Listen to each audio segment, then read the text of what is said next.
remember that you're responsible now to God to be, what's the key word here? Faithful.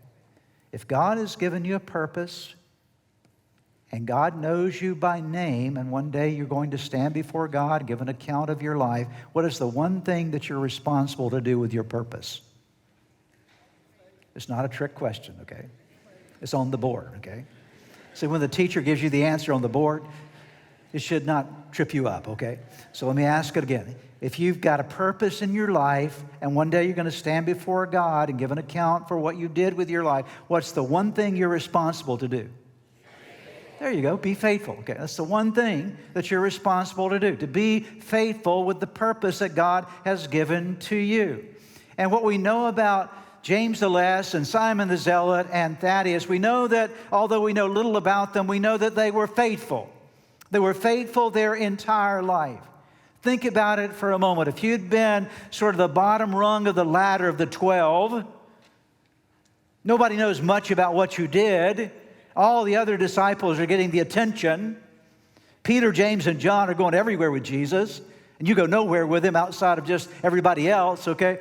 How would you have felt? It would have been easy to have become disheartened or discouraged or even perhaps bitter. Why does Jesus always go with them? Why are we never asked to go?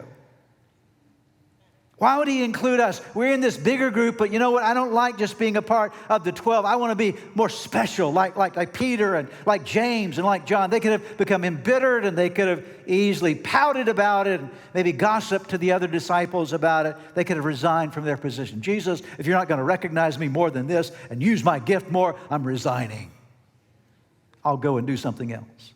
They could have easily fallen prey to what many of us fall prey to when we're not noticed, and that's to become disheartened and discouraged and bitter, and sometimes to gossip, and sometimes to pout, and sometimes just to simply give up.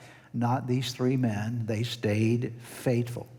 If you go to Acts chapter 2, you'll find, or Acts chapter 1, you'll find that they were still in the upper room on the day of Pentecost waiting for the outpouring of the Spirit, and they preached the gospel message their entire life and gave their lives as martyrs for the faith.